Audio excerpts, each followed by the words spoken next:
انورا سرکورو و رستم جونی، دو ژورنالیست مستقل مقیم اروپا که حوادث ولایت مختار کوهستان بدخشان را پیگیری میکنند، در صحیفه‌های خود در شبکه‌های اجتماعی خبر دادند که بلاگر و رضاکار زاده بدخشان کامیار میرزایف که در شبکه‌های اجتماعی با تخلص قمچق میرزایف معروف بود، شب پنجم به ششم سپتامبر در مسکو دستگیر شد و علکه به تاجیکستان آورده شده است. بنا به اطلاع این ژورنالیستان زاده بدخشان، قمچق میرزایف 34 ساله را شب پنجم سپتامبر ساعت 11 شب در مسکو دستگیر کردند و دادگاه نویه لیفورت و شهر مسکو روز هفتم سپتامبر درخواست استرداد او را رد کرده است. ولی به جای اینکه او را از حبس آزاد کنند، پلیس مسکو این بلاگر پامیری را به مقامات تاجیکستان تسلیم کرده است. انورا سرکارو و رستم جانی نوشتند که قمچق میرزایف علکه در تاجیکستان است و در اینجا به ضد او بر اساس قسم دوم ماده 187 کودکس جنایتی تاجیکستان پرونده گشوده از 25 اوگوست تحت جستجو گذاشته بودند. این بند قانون برای عضویت در اتحاد یا تشکیلات جنایتی و یا گروه متشکل جنایتی همچون جزا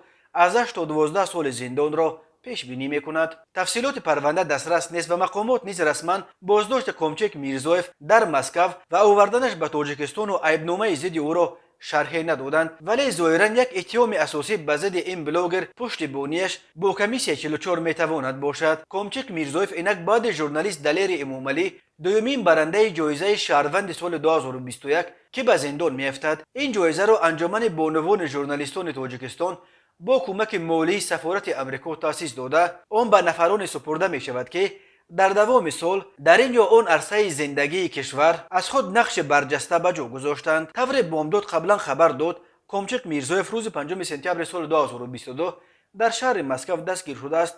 منابع آگاه پایگاه خبری بامداد خبر دادند که شب 5 سپتامبر به خانه‌ای که قمچق میرزایف و چند زاده دیگر بدخشان اجاره می نشستند، کارمندان پلیس شهر مسکو و نمایندگان مقامات حفظ حقوق تاجیکستان آمده قمچق میرزایف و دو تن از همخانه‌هایش را به شعبه پلیس بردند. صبح 6 سپتامبر پلیس مسکو بعد پرسجو آن دو نفر را آزاد کرد، ولی قمچق میرزایف را در بازداشت باقی ماند. در چند ماه آخر مقامات تاجیکستان توانستند از روسیه علکه حدود 20 نفر از فعالان زاده بدخشان را دستگیر کرده و دوشنبه برند. گفتنی است که اکثر آنها علکه روز بعد در روسیه دستگیر شدن و غیب زدنشان در دوشنبه در حبس یافت می شدند.